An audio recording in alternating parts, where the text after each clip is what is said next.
Hey Pioneers, welcome to episode number 440. Today's episode, we are going to be talking about creating food forests. So in previous episodes, we have talked about silvopasture, we've talked about permaculture, but forests, particularly with Syntropic Agroforestry, I know, super big word. I was really happy I pronounced it correctly, is a little bit different. And how that is different, I think you're really going to enjoy this episode. Gave some great food for thought, no matter if you are doing food forest, if you're doing orchards, if you're doing permaculture, if you're for pasture management and the vegetable garden. So really all aspects of growing food on the homestead there, this can apply to. I think you're really going to enjoy it. As we were going through the interview, I was already mentally making notes on things that I was going to apply both to the pasture and our regular gardening aspects. So today's guest is Takota, and he is a permaculture designer, author, and second generation organic farmer of Coen Farm, an award-winning 250-acre permaculture farm. Takota is also the co-founder of Building Your Homestead, where he and his colleagues work with homesteaders to build thriving, thoughtfully designed properties that nourish families and communities with a focus on freedom and abundance. We are going to jump straight into this episode because there is a lot of really good food for thought nuggets, big surprise there, pun intended, that I think you're going to enjoy. And we packed a lot into this episode. As a reminder, there are some resources, some authors, some different things that Takota lists out and recommends. Those will be in the blog post that accompanies today's episode, which you can find at melissaknorris.com/440, episode number 440. Or if you're watching this on YouTube as the podcast version, you'll see lists and links to those items under the video description. Okay, without further ado, here is the interview. Well, hi, Takota. Welcome to the Pioneering Today podcast. Thanks, Melissa. Yeah. Well, I'm very excited. I've been looking forward to this interview because I am definitely it's interesting. I say cold climate. It's not that we're super cold compared to people that get like to negatives and stuff during the winter, but I have a very short, warm weather growing season. So I definitely identify as a cold climate, and I'm always looking for ways to expand, our ability to grow food more throughout the year, just because that warm weather season for more annual food production, it's just really short here. So I am very much intrigued by food forestry. So I've done some stuff with permaculture. I do incorporate permaculture here, but I love the idea of a food forest, and especially food forest garden. So first off, let's just start at the very beginning. What is a food forest, and what is the benefit of having that as a garden? Absolutely. So they are agroforestry systems that are designed to mimic the climax ecosystem of a forest. So most people are familiar with, these systems for food, like food forests. But one of the founders of who did some fantastic research on food forestry, Dave Jackie, he likes to say that they can be used for fiber, fuel, fertilizer, fodder, pharmaceuticals, and fun. So it's really you can basically produce all of your needs if you wanted to from these agroforestry systems. Okay, well that was a lot that actually could be done in there. I like that. Yeah. So And so, Go ahead. yeah. So in terms of the getting more into the benefits, then, so you can think of these as like multi-species orchards where all of the requirements and the products of each individual plant are supplied and used by the other plants in the orchard. So rather than humans providing all the weeding, the watering, the fertility, the pest management, the frost and wind control, these systems are designed so that they can facilitate their own needs and yields, where human input is required in the short term. But like long term, the goal is that we're trying to create systems that are going to provide yields for centuries, where the major human input is going to be harvesting. So really, we're just going back to God's original design Pretty much. when things were created, right? And getting away from monocropping and kind of all of the really extra work we've created for ourselves in our current agriculture system or larger agriculture system that most people are familiar with. Absolutely. So yeah, you really can think of it as like the goal is to create the Garden of Eden on Earth.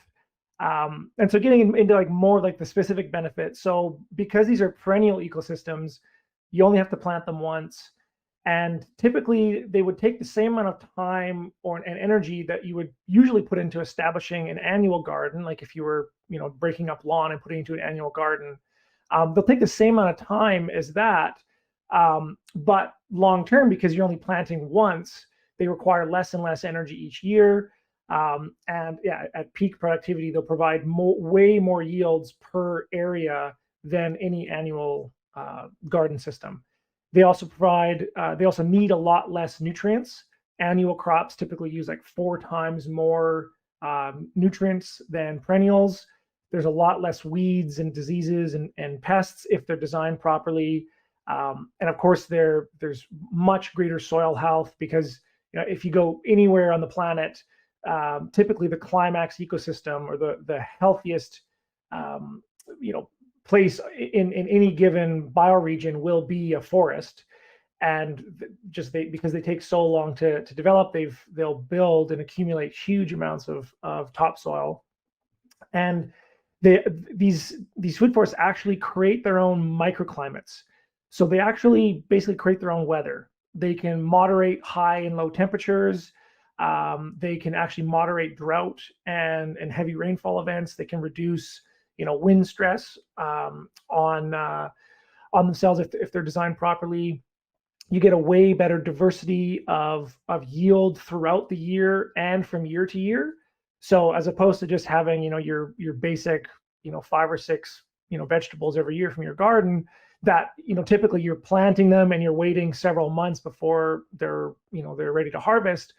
I'm getting harvest for my food forest from basically the first frost, which is typically May 15th in our area, to well past last frost, which is September 15th in our area. So the first things that come out of the ground for me are things like asparagus and linden leaves, which make excellent salads. And then every year, as your food forest develops, you'll get different yields because, if you're planting an apple tree year 1, that may not fruit for 3 to 5 years, but the strawberries that you planted year 1, you're going to get a yield off of those right away. And of course, they're beautiful if they're designed and maintained well. Like they're just gorgeous systems. And of course, my favorite, I think the biggest benefit of all is there's a lot less bending over. Because once these systems get established, you're just able to reach up and ideally grab fruit.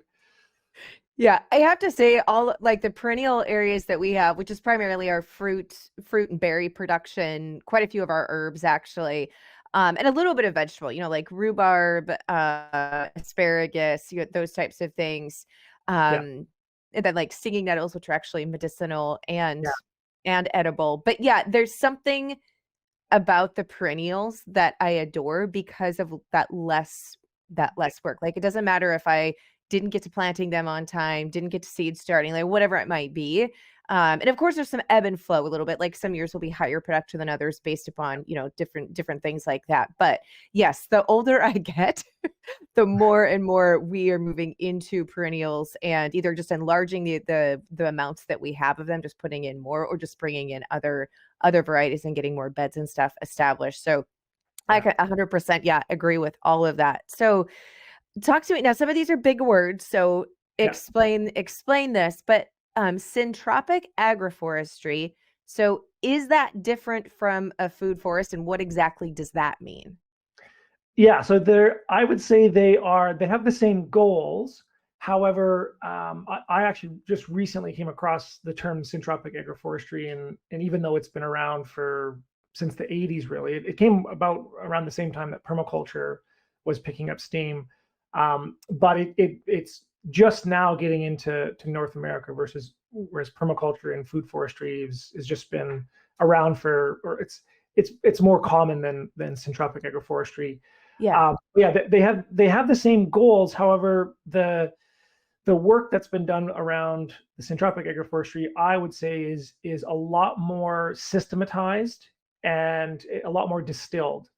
So, and I want to dive into this because I think it's really important, or at least for me, because I planted my first food forest back in 2012, and it was a total disaster. Like I read all the major books at the time, and then I basically planted like another one every few years, kind of building off my insights, and then just in the last 2 years I came across this term Syntropic Agroforestry, and like within like 15 minutes of watching some videos on it, everything just clicked together. It's like these guys have figured out so much of the principles behind that, and these principles apply anywhere in the world. It was developed in Brazil. However, they work just as well in the tropics as they do here in the cold climates. So to dive into this term, what is syntropy? First, we have to talk a little bit about what is entropy.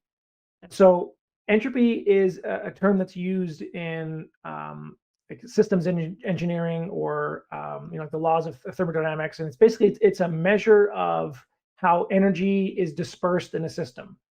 So, for example, like as a campfire is burning, the longer it burns, the more entropy is increasing. So it's this idea that the universe has a tendency towards disorder, randomness, degeneration, death.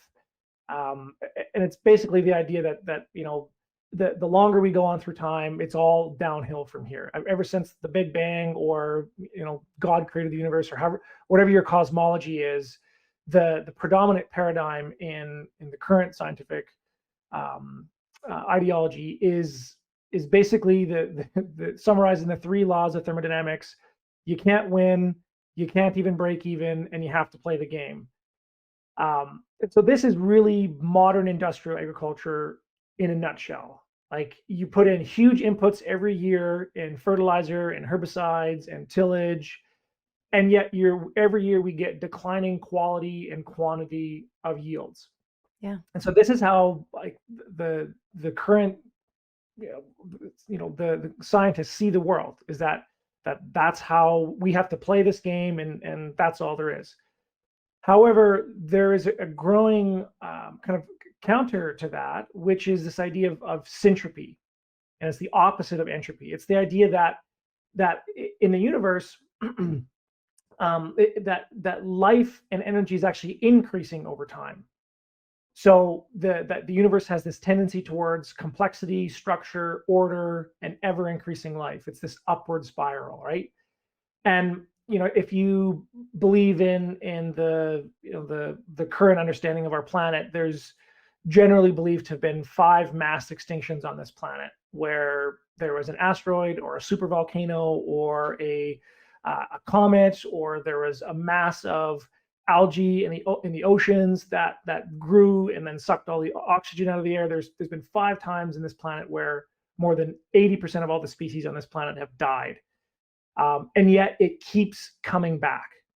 Like, when we look around today, despite the damage that's happened in our ecosystems, there is still an abundance of life and diversity.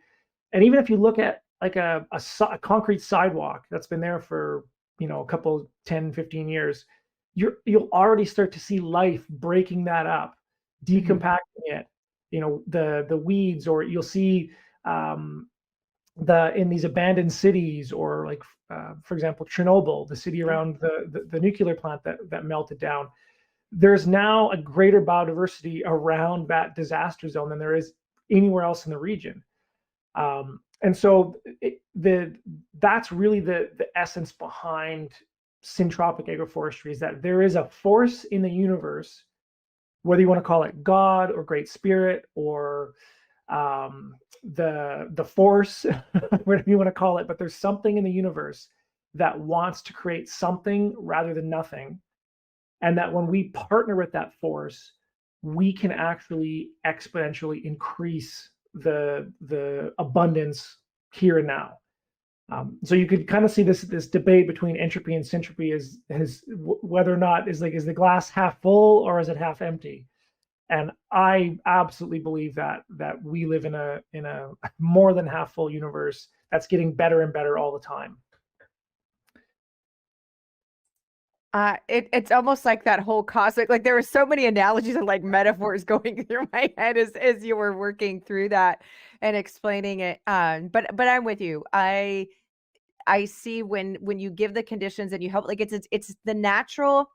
If you spend enough time, I think, in nature and with livestock and with animals and outside and just study it, Yes. You see that yes, there is death and there are things that happen, and even, with annual crops and with even perennials, like there's always those things. But the overall is the want to survive, the want to flourish.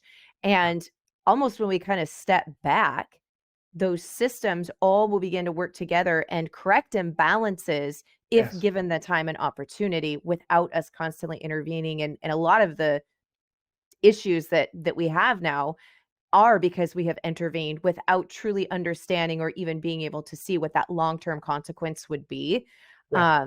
And so now we're kind of, I feel like, at that point where people are beginning to see that, like, hey, there's no way that you can actually look at this and say this system is actually working to our benefit in the greater context of modern agriculture. Like if you're truly looking at everything, you're like, this is not working. We can now see this. It's been decades since it's been implemented. And so it's that reverse. Yes. And so it's exciting. Sometimes it's frustrating because for those who have been had the opportunity to see it and know it, you're like, come on, like, why isn't everybody on board yet? But it's also exciting because people are beginning to see it and they're beginning to do things about it. And so I think, you kind of always have those pendulum swings. And I feel like we're starting to swing back more and more and picking up and going back to us helping to facilitate that syntropic, using those terminologies there. So it's kind of an exciting, I think it's exciting. I think we're seeing that, and I hope that it continues to grow and move in that direction. Absolutely. And so to ground, that distinction between entropy and syntropy a bit more, I'd like to go through a bit of a kind of a case study of actually the coiner of that term, syntropic agroforestry. His name is Ernst Götsch. And so in 1984, he bought 1,200 acres of basically the worst land in Brazil. It had been deforested and it was known as the dry land, kind of colloquially in the region. And it had like the poorest soil, there was no water there. And so with zero fertilizers or inputs from outside the farm, apart from some lime that he used to just help balance the soils because they were so acidic, he has now created the most fertile and biodiverse area. It's even more biodiverse than virgin rainforest. So when he started in 1984, his goal was to develop a process-based agroforestry system that mimicked the dynamics of a natural ecosystem. And so from bare land, he went out and planted like 10 different tree seeds per square meter, like just incredible density. Yeah. And then within 10 years, he had taken the worst soils in the region and turned them into the best soils in the region, like even better than, again, these virgin rainforests. And now, decades later, not only does he produce the highest quality and the most expensive cacao beans anywhere in the world, he actually is producing 3 times more cacao per acre than the average industrial cacao farms in the region. And then in addition to those massive yields of fruit, and he's also growing way more than just cacao, but that's his major product. He's actually producing 10 tons of dry matter in biomass per acre per year that he's using as mulch to feed back into the system. So he's actually changed weather patterns in the surrounding region. Like it's raining more there now. And so this dry land that he bought in the 1980s now has 17 streams that runs year round, even in the worst droughts. And so this Ernst was the father of this term, syntropic agroforestry. And there's many other people who have talked about this idea that there's a force in the universe and how do we partner with it. Masanobu Fukuoka and Bill Mollison and many of these guys, they've done fantastic work.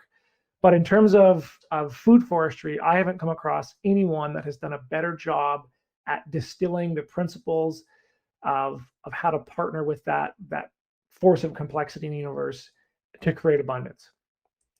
Yeah, that's pretty incredible. I've heard that really dry, arid areas, once this gets established, that it attract, like, it changes the whole ecosystem, which there's part of me like, come on, somebody, like, let's do this with some of the desert, like the desert areas and stuff. But yeah, it's really incredible. It almost sounds, like, when the first time you hear it, until you begin to look at some of these case studies and actually really look at it, it almost sounds like make believe, like, no way that you could do that. Yeah, but it's pretty awesome.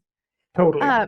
So what are the key principles for a super productive food forest? I mean, obviously perennials, and multi-species, but let's kind of dive into that a little bit further.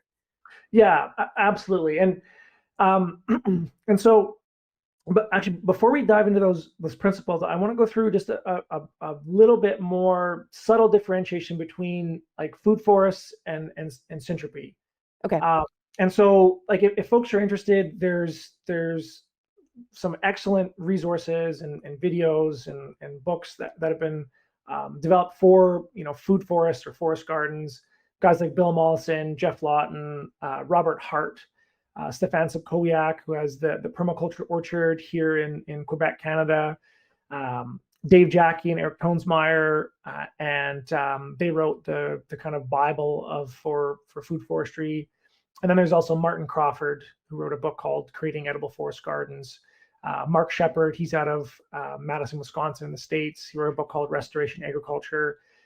They're all fantastic resources. And I do highly encourage people to read those and watch videos from those guys who've been doing this for decades, because there's lots to learn in there. But some of the key differences between food forestry and these syntropic agroforestry systems that I found is that there's still this idea in the food forestry world, and I won't say 100% of them, but generally speaking, there's still this idea of competition, that there's certain plants that compete with others, versus in the syntropic world, it's all about collaboration. So for example, like in the food forestry world, grass is seen as like the enemy. You got to kill the grass. You got to smother it with a tarp. You got to, till it out or get rid of it before you plant your food forest. Versus in the syntropic world, grass is actually, they literally call it the placenta.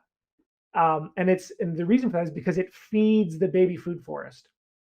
And so through strategic management, they're using this plant that's typically seen as a detriment to trees, and they're using it to its advantage, which is a very permaculture-esque principle of turning the problem into the solution.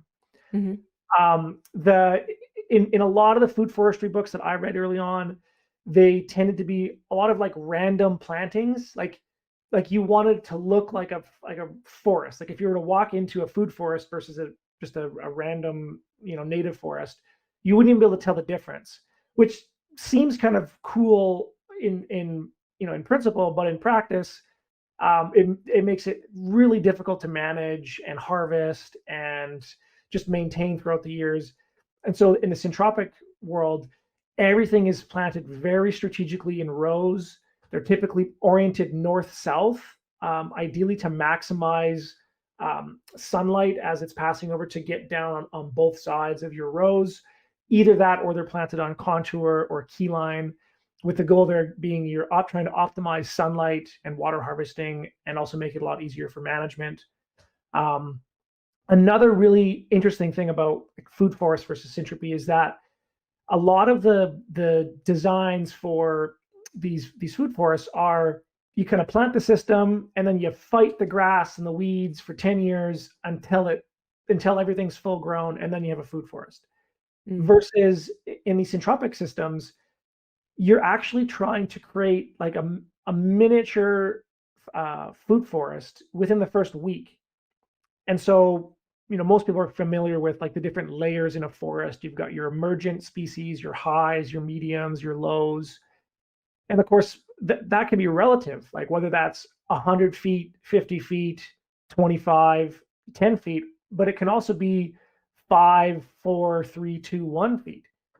And so the idea there is like, can we actually create the dynamics that happen in a natural food forest that creates all these benefits, which I'll get into later and next in the principles.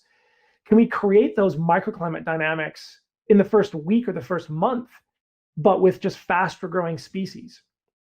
And so there's a lot more focus on the successional process in Syntropy versus the just focusing on the climax plants, where it's like, oh, I want to have apples and pears and plums, and so I'm going to plant those 30 feet apart, and just whatever is left open in the space, I'll fight that for 30 years until the trees close in their canopies and they shade everything else out. Versus these guys are, no, let's fill that entire gap in between those long-term species with support plants that are very strategically selected and planted and maintained so that we can fast track the development of that food forest and get yields much faster. So another interesting difference is that the food forests tend to have a low density of plantings and a high diversity. So you may have dozens of different kinds of fruits and nuts and berries that are all spread out through your system, but they're not very dense. Mm-hmm. Versus in these syntropic systems, they will have a very high density of plantings and typically a low diversity, or at least in the local row or wherever, and that's to facilitate ease of harvest. So okay. You'll have hundreds of, or like Ernst did, 10, 20 species per meter, or plants per meter, but there may only be 3 species in that. Okay. Right. And then another one is there's this term chop and drop. You've probably heard of that before. Oh yeah. I do it. Totally, right? Yeah. And so versus these syntropic guys, they have a different terminology, which is mulch and organize. Oh. And it's a very subtle difference, but like that changed even the phrasing of that. Again, these are some videos I watched of and did a bit of reading on these guys, and everything just clicked for me. It's like, wow, these guys really dialed it in. And so if I were to summarize the whole, like the key difference between like the food forest folks and the Syntropic Agroforestry, it would be, there's this quote by a Canadian architect named Bruce Mao that I absolutely love. And he says, when outcome drives the process, we will only ever go to where we've already been. But if process drives the outcome, we may not know where we're going, but we will know we want to be there. And I think that's the key difference is within the food forest ethos, there's still a focus on the climax ecosystem, mm-hmm. the apples, the pears, the plums, the fruit, the nuts, the berries, versus Syntropy is focused on the process, the ecosystem dynamics. And they don't really care, obviously they're selecting species, but you can do this with any species of plants. And, later on, we'll talk about how you can apply these same principles in gardens, in croplands, in pastures. Doesn't really matter. Any kind of plant ecosystem, you can use these principles. So again, not all the food forest folks that I learned from over the years, would apply to all of those, but I haven't came across anybody that got kind of all those key pieces. And yeah, I've planted my first syntropic food forest going on almost 2 years ago now, and I've established several of them, and they are like the growth that I'm getting, the yields that I'm getting, the ease of management. It's like orders of magnitude better than any of the stuff that I've done in previous plantings over the last 12 years. So yeah, I think that's a great example of the subtle differences between food forests and syntropic agroforestry. Yeah, that's incredible. And just for anybody, we will have, because I know we listed out a lot of titles and names, so we'll put those in the blog posts that go with this episode. Yeah. We'll have that beneath the video description for those of you who are watching this on YouTube, or if you listen to it the old-fashioned way, then we'll have it in the blog post, because there was a lot of them, and I know when you're listening, it's like, wait a minute, I got to go back, or I got to try to write them down. So we'll make sure and have that list for everybody. Yeah. Yeah. Look, that is really exciting. And it's funny because I feel like grass and weeds, even taking it back to like annual vegetable gardening, because that's what most people have context with. I feel like a greater amount of people have context with a vegetable garden, or even a flower garden. And it's like grass is always viewed as the enemy, and most weeds are viewed as the enemy. Like that's your whole bane is like, I have to always weed this and that, like that's the whole, or one of the biggest labor parts of it, and points of contention. Whereas once, you start to move toward permaculture, like, oh, well, the purslane is actually edible, and it does things, and the dandelion root has a purpose, and you start to view it different. But I feel like this is taking it even one step further, because yes, grass tends to be the last thing that is like our battle right against. And so instead of battling against, it's more of a partnering with, which is a really cool paradigm shift. But also like as far as labor goes, like makes things a lot easier. So that's very exciting. Yeah. And like on that note, like, so I've applied some of these same principles that are used in food forests into my annual gardens now. And so I've actually planted grass in my pathways. Like I've got a standard 30-inch market garden bed with 18-inch pathways. And I've put a species called orchard grass in there that I'm now using to grow my own mulch directly beside where I need it, in my beds. And we'll get into a bit more of some of the other benefits of doing that as you're doing that kind of mulching and organizing. So far it's the first year I've done that in my garden, but way less weeding, and I'm not having to bring in mulch from outside to get the soil covered. So it's been a very strange paradigm of like, I spent the first 20 years of my life pulling weeds out of the garden, and now I'm actually planting them in. So yeah, it's fun. It's really cool. Okay. So key principles, we probably covered some of them, but just kind of like, re-encapsulate or make sure we hit them all. The key principles for a super productive food forest. Yeah, absolutely. So there's 3 key principles that that kind of Ernst and a lot of his students have really dialed in, and then there's 2 extra ones that my colleagues and I added in. We actually built a little resource booklet, and we've done some webinars. If folks are interested, we can include the link for that in the show notes too, and that go into these a bit more detail. But the first 3, which they call the consortium, and don't get bogged down in the if you study kind of like under the Ernst Götsch school, he uses a lot of jargon, and it can be a bit confusing, but I'll try to leave out some of that stuff and just talk about more the principle side of things. And I'm not doing that to try to reinvent the wheel. It's more so I found it confusing when I was studying his stuff.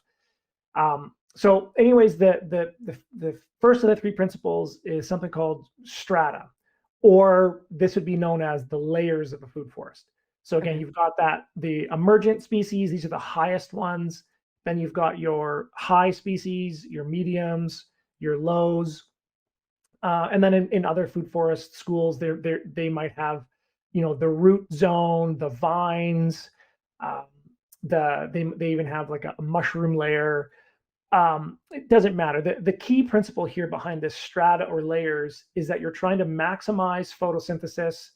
You're trying to maximize the cycling of energy and creating microclimate. So by having all those different layers of plants stacked like that, there's certain species like the emergents that can handle full sunlight, and they can handle the weather, the wind, the frosts. They're a lot more hardier, versus the lower you go down, they tend to be a lot more sensitive and very particular about their growing areas. And so there's another concept called leaf area index, which helps to really understand what the goal behind strata is. And so leaf area index is actually a measure of the amount of leaf area on any given area of land. So if you were to look at like a really healthy pasture that has like a ton of biodiversity, you won't see any bare ground. Right. And if you were to measure the leaf area per like a square foot, it'll actually be 10 square feet of leaf area per 1 square feet of ground area. Like Okay. that's how much diversity and density of the layering of plant leaves. And by having that super high leaf area index, it ensures that there's not a single photon of light that's hitting the ground. All of it's being intercepted, all of it's being captured And put to use. Yeah. and put to use. But then again, also like that microclimate effect is if there's a frost, or if there's a heavy wind, or if there's a drought, or if there's heavy rain, that strata or those layering acts as this buffer to help just really optimize that flow of energy, whether it's sunlight or wind or anything else. So that's the first key principle behind how to create a food forest, is you have to start thinking about the layers of plants that you're putting in, and understanding what their niche is in the ecosystem that you're creating, and making sure that you have all of those layers present at all times. Because if all of your plants are at the same level, they're competing. Right. Versus you can have like if you have a 1-to-1 leaf area index, it can still look super full, but all those plants are competing with each other. If you've got that 10-to-1, but they're stacked on top of each other, and there's some that can use a lot less sunlight and actually need a lot less sunlight, but they'll still produce a yield, then you're turning that into a benefit. So that's the first piece. Okay. The second principle is this idea of life cycles. And so this is all about transferring the life energy and nutrients from one plant to another over time. It's this idea that a forest grows on a fallen forest. So you can think about it as like a relay race, where you've got your 100-meter sprinters that pass off to the 200 meters, then the 200 to the 400, the 400 to the 1,000, and then eventually you get to these marathon runners that can just run forever. And now with that, if you were to try to, plant a bunch of marathon runners at once, they're slow. They don't get going very fast. Versus these super fast sprinters, like these annual plants, they're able to put on a huge amount of biomass, cover the ground quickly, grab all that solar energy, and then once they get burnt out and they get tired, they pass it on to the biennials. And the biennials do their thing, and they're not quite as fast as the annual relay runners. But then once they burn out, then they pass off to the short-lived perennials, and then you've got your long-lived perennials, and then you've got your climax species that are ideally going to be there for decades. And so that's the idea, is that with life cycles, you need to think about the annuals, the biennials, the short-lived perennials, the long-lived perennials, and then your climax species. And you're actually typically planting all of these at the same time. And so this is where that crazy density comes in these plantings.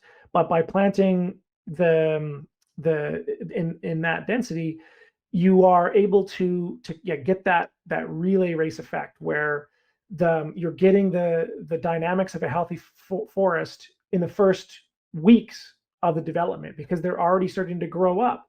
And even though wheat would not be typically seen as an emergent species, it actually is when you compare it to, say, the young fruit tree seedling that's planted below. So it's actually acting as this nurse plant that's creating that microclimate, nourishing it. And then as the next stage starts to grow, you chop out or you mulch out those the shorter species, and you feed them to the next guys in line. So you feed the annuals to the biennials, you feed the biennials to the short-lived perennials, and you feed the short-lived perennials to the long-lived.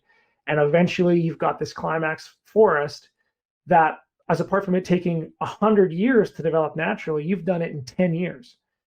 And what's amazing about doing that cycling is that they found through research is that when you mulch any plant at a specific time, which is just as it's flowering, Mhm. it actually produces a growth hormone, a natural growth hormone through its roots.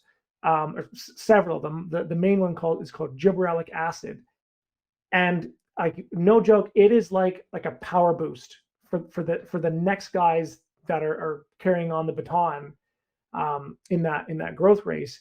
And so the plants that I'm putting out when I come in and do an intervention or a mulch and organize, I will see a huge growth spurt the next few weeks. I'll see the leaves of the plants that I've never seen leaves bigger than my face on plants that are typically, just a few inches diameter. Like if I compare them to plants that I've put in somewhere else, so they're like, we're really seeing this crazy growth and health of these plants. Like this year, I had some aphids that were attacking some of my cherry trees, Mhm.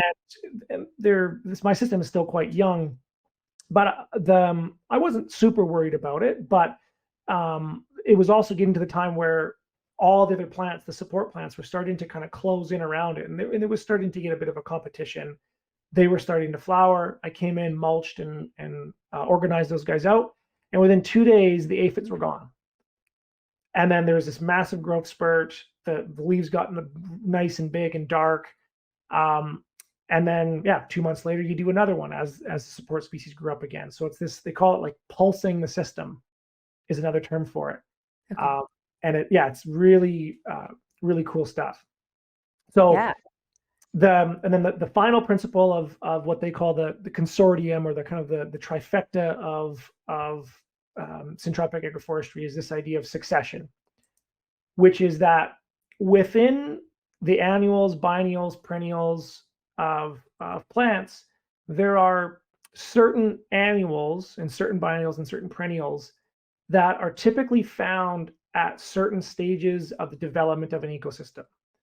So, for example, if you look at something like we have a weed here called bindweed, right? I'm sure most people have them. Yes, I hate it. Well, Okay. people will mistakenly call it morning glory. It's not morning glory. It's actually bindweed. So yes, it's about the only plant, I should say, that I have not found a way to live with happily. Totally. And it is really problematic when you're growing trees, because it wraps up around the stems and dries, and it can kill them. Yeah. Anyway, yes. Okay. So- Sorry, go forth. But yes, I'm familiar with that devil plant.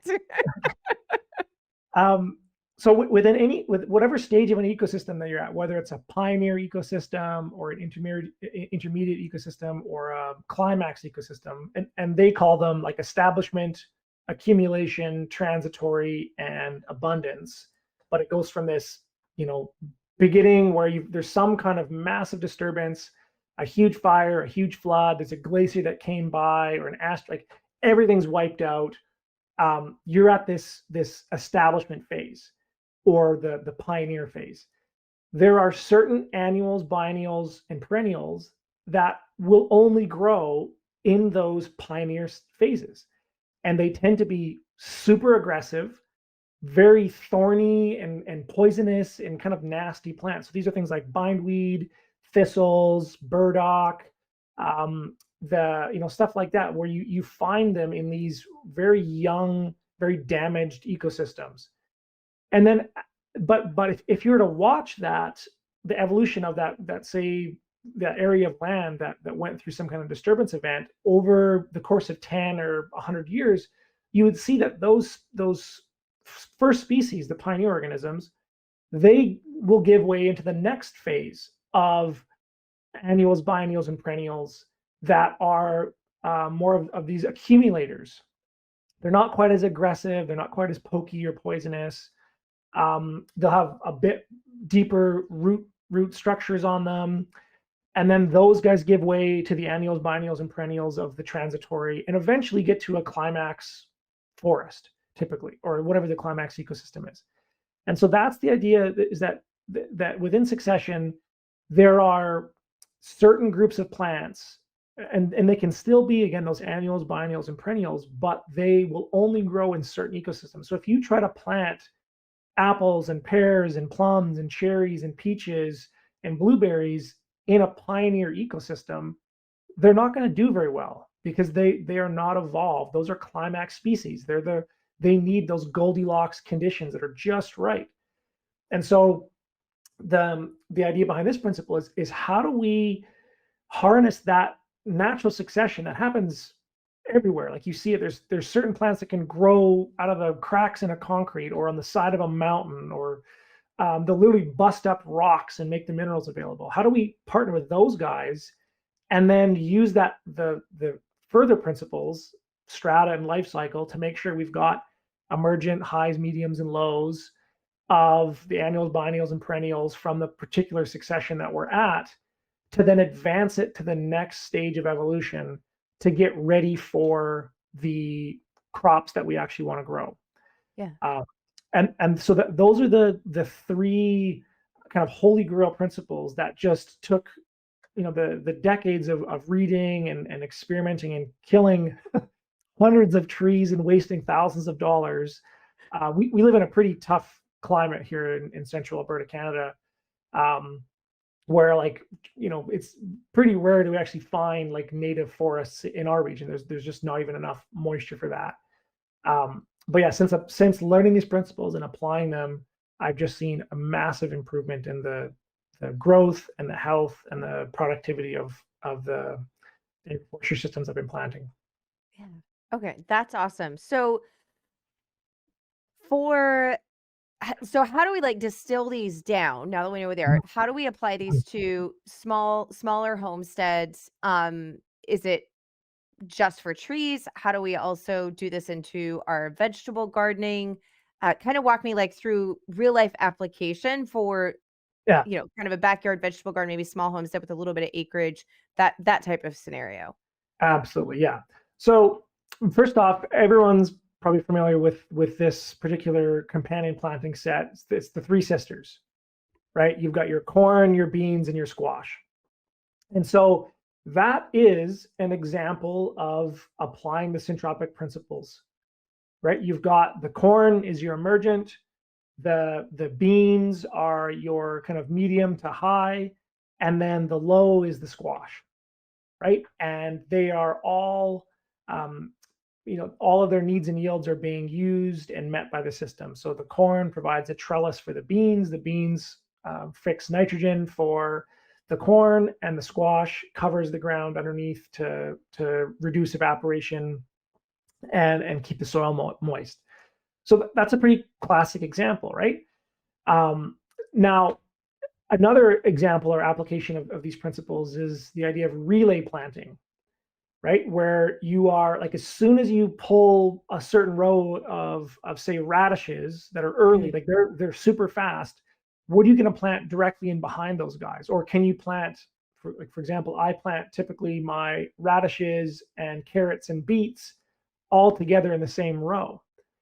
So the radishes come up first. I pull those guys out. They're my first crop. Then the beets are the next ones to come in.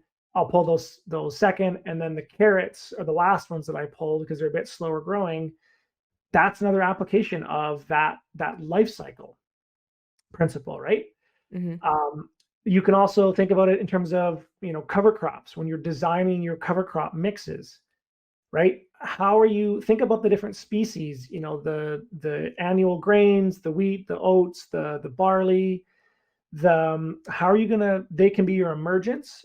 Maybe those are your highs. Maybe you're putting in some sunflowers or some hemp or some sun hemp is another great one. Those would be considered your emergents. They're going to poke their heads well above the kind of high species of the annual grains. But then underneath that, you can have your brassicas, things like daikon radish, tillage radish.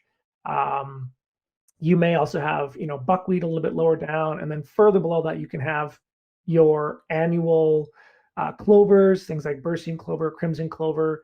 And again, you're looking to get, how do I build this cover crop mix that has the emergence, highs, mediums, and lows, all together in one planting to make sure that I'm maximizing the photosynthetic capture and creating that microclimate. I've actually on my YouTube, so my Instagram channel, I've got a couple of videos and pictures of some of the raised beds that I plant, where I've got, like, in a 30-inch wide bed, I've got 6 different rows of plants, where it'll be things like lettuce, the carrot, radish, and beet row, onions, corn, and then on the back side will be things like the cucumbers, climbing beans or climbing peas, all in a 30-inch bed. And I'm getting really good yields, even though it's this crazy density, because they're all at different strata, and they're all at different life cycles. Now, the succession of that ecosystem is, those are all climax plants, in that they're all annual garden species. Right. They need a lot of diversity.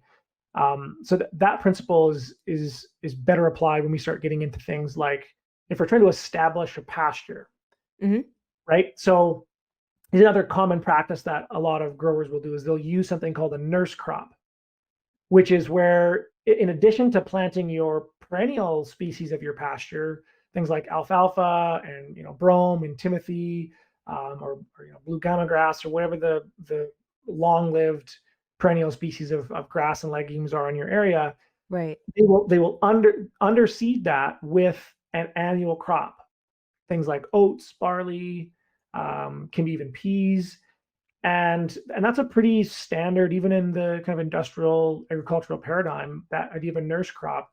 That's that idea of life cycle, but also succession, in that we're planting these fast growing crops that can cover the soil quickly and create that kind of nursery for the delicate perennials that take a little bit longer to get established.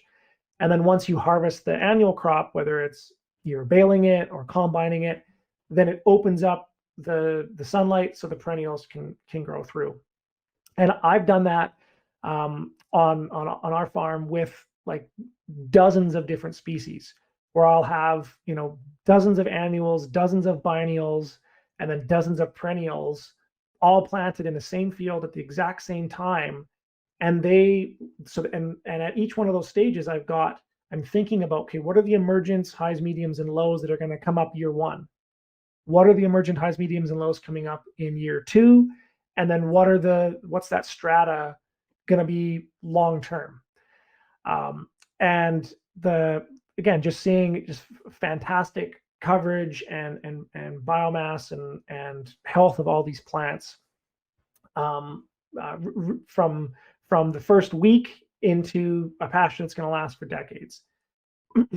So another example for pastures is something called silvopasture, which is where you're planting trees into your pastures.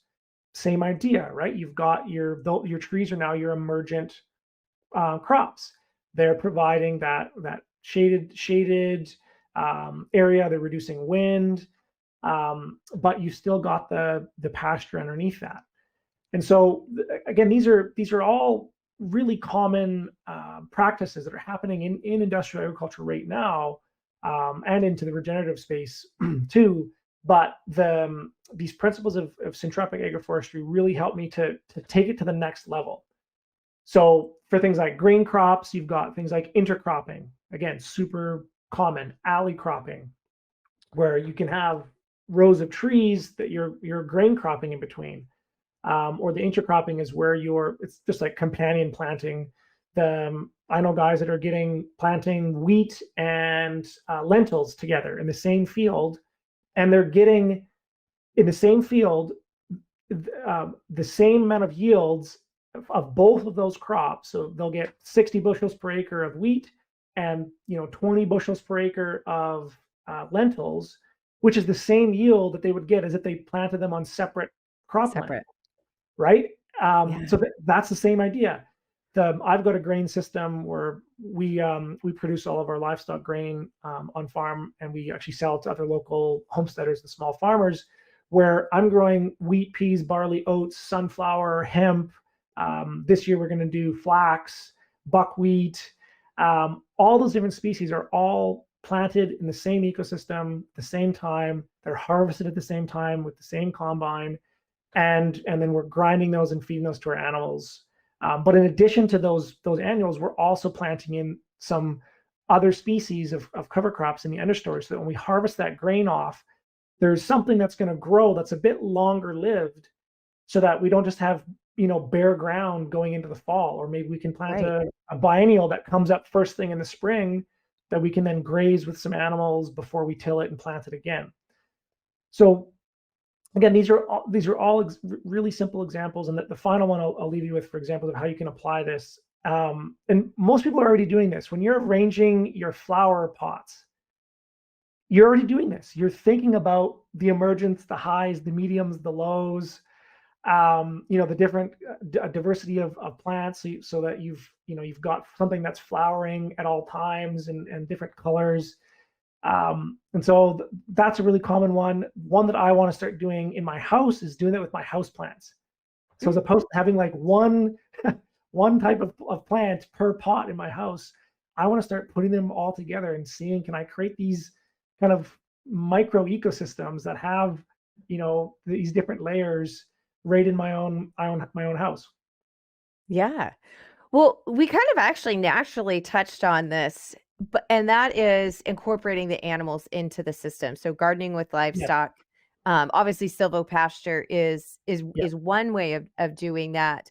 And you kind of talked about growing these crops, planting something then that in the spring that the animals could come in and graze, kind of in a more larger like pasture environment. So I guess, are there any additional tips or thoughts on using your animals within this system? Yeah, absolutely. So I believe that animals are the missing layer in all food forest models that I've ever come across, including Syntropy. Like if you type in right now, just like the layers of a food forest, and you'll get dozens of different beautiful images that talk about the different layers we've been going through. And some of them have 5 or 7, or even like 9 is the most that I've seen. But I've never come across a single one that talked about animals. And this just blows my mind, because animals are such a critical piece of just natural ecosystems. They are the planters of the food forests in the Amazon, and yet they haven't been brought in. And even in permaculture, there's I don't know if it's an aversion but they're just not talked about as much as these food forests or plant systems. And so I think they are absolutely essential to the health of a food forest. And there's a lot of benefits that you can't get from just having a plant-based system.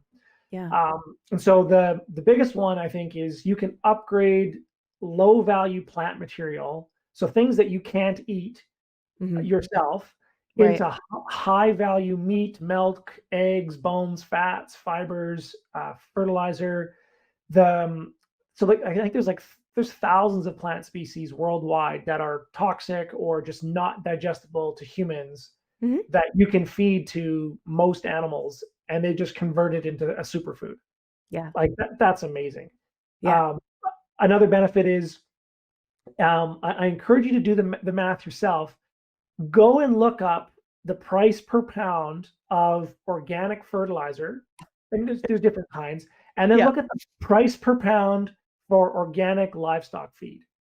And I will bet in most places in the world, the livestock feed will be cheaper per pound than the organic fertilizer.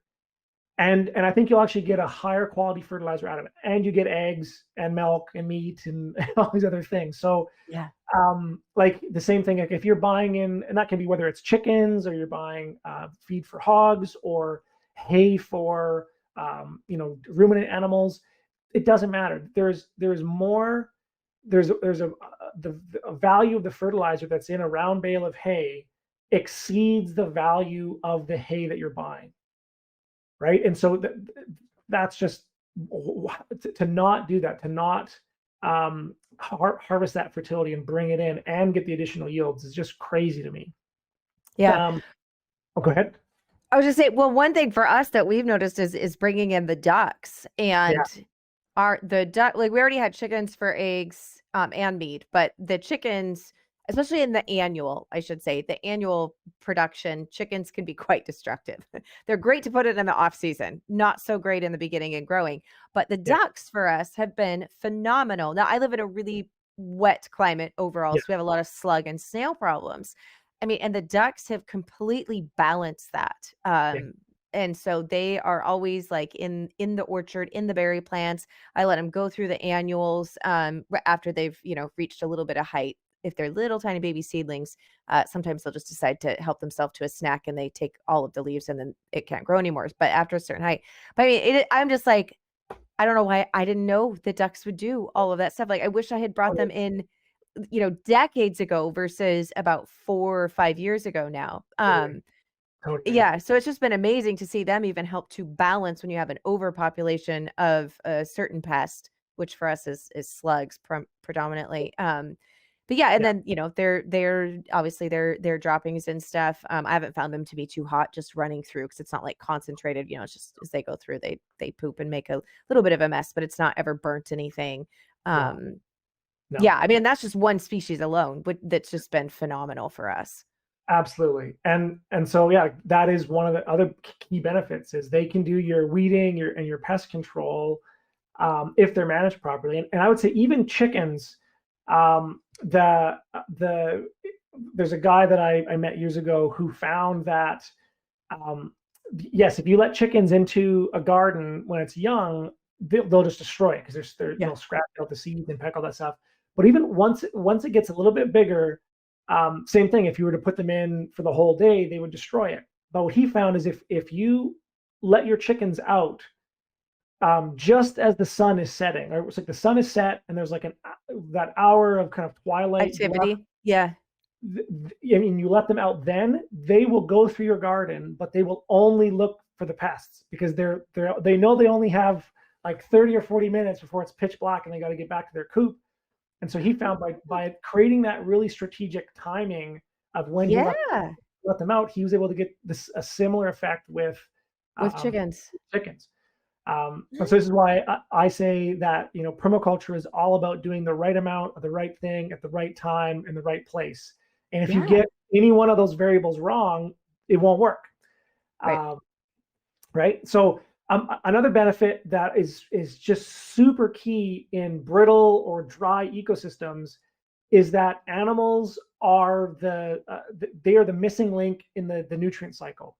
So if you don't get enough rain or precipitation where grass and the biomass of plants just naturally breaks down on its own, in those ecosystems they tend to desertify.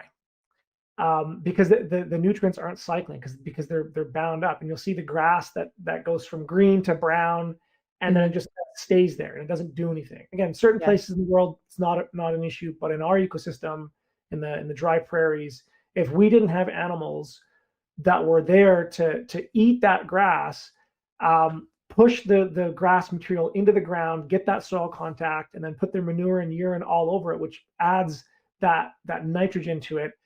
They're like the composters of dryland ecosystems. And without them, biomass just builds up and builds up and builds up and builds up. So they are just, if you can get away with not having animals in a wet ecosystem, I would still argue you should get them. But if you live in a dry ecosystem, don't even think about it. You have to have them, I would say, to facilitate that nutrient cycling. Another key benefit is you'll get earlier yields and more stable yields throughout the year. So if you're raising meat birds, you can get a yield from that in 2 to 3 months. Eggs is 4 months. And then if you got a milking animal, you can get basically a complete food product every year. So if you're planting this food forest, and you got to wait a month or several years before you really get enough yield out of it, bring in some animals, and you've already got a substantial part of your diet from those animals, in addition to all the other benefits that you're getting. Yeah. And of course, the entertainment value of whether it's pigs or chickens or ducks or dairy cow, it's just they're so much fun to be around. I believe that like the reason people have this affinity to like everyone, if you see a baby deer playing or a baby calf running or just an animal, any animal out in nature that's just like doing its thing, you're just filled with this deep sense of contentment and rightness. And I think that's because we are hardwired to recognize that our well-being is dependent upon the well-being of other organisms, and that the more diversity we have, the more secure our life is. And so when you're surrounded by just abundant plants and animals, it really is this. It's heaven on earth. there's no other word for it. Yeah. Yeah. Yeah. When Absolutely. like when I'm stressed or when I'm traveling, where I'm like in the city, in unknown environments, concrete jungle, whatever you want to do. My favorite thing to do is when I come home is I drive first past the cow pasture and see all the cows. And it's like this instant, like, oh, and then is to walk through the garden. Even if I'm like not harvesting anything, just simply walking through it is one of like the most grounding, well, if you're barefoot, then actual literally grounding, but it's one of those most grounding like things that I try to do multiple times a day. And it's amazing how it just lowers that stress level. I'm fully with you there. Like, this is just fascinating. I mean, I know there's so many things like we could go on and on diving, deeper into, but this has been really fun. So, Takota, for folks to learn more about what you guys are doing and to learn more about these principles and implementing them and all of this, where's the best place for folks to connect with you? Yeah, so that'd be our website, which is buildingyourhomestead.com. You'll find links to all of my socials, my YouTube channel. We've got a lot of great free resources, as well as our design and mentorship services that we offer to homesteaders around the world. Yeah. Awesome. Well, thank you. This has been great. I've got a lot of food for thought swimming around in my brain, and some things I was already going to do in our pasture. We bought some property about a half mile down the road from us 2 years ago, knowing that the pasture was severely overgrazed, malnourished, like all the things. Thistles is the predominant thing, and in one of the pastures in particular that we're dealing with along with just increasing overall fertility. And so we are going to be doing some seeding, some hay bump, just some different techniques this year. But it's making me think of where we are going to be putting in some extra seed. Like I'm kind of going through and checking off some of those layers. So I'm like, oh, really glad I did not place my order yet. Absolutely. And so in one of we have a food forest key principles document that's available on our website as a download. And in there, there's a table that I built that has those three principles: the strata, the life cycle, and the succession. But it's built in a table, and it's a really great tool to help people, whether you're designing an annual garden, a cropland, or a pasture, or a food forest, to make sure that you've got one or two species in each one of those categories. So it helps you to identify where your gaps are, and then fill those in there. So it's a really great resource, and that I go through in that doc, as well as in some of the webinars that we've done. Okay, sweet. Well, and as I said, guys, we'll have links to this stuff on the blog post beneath the video description for those of you who are catching this on YouTube. So thank you so much. This was just a wealth of information and really exciting. So thank you to. Well, I hope that you enjoyed that episode as much as I did. If you are wanting to learn more about Back to Eden and some of these different techniques, we just did some podcast episodes and some videos on that as well, which goes hand in hand with today's episode. Thank you so much for joining me, and I look forward to being back here with you next week. Blessings and mason jars for now, my friends.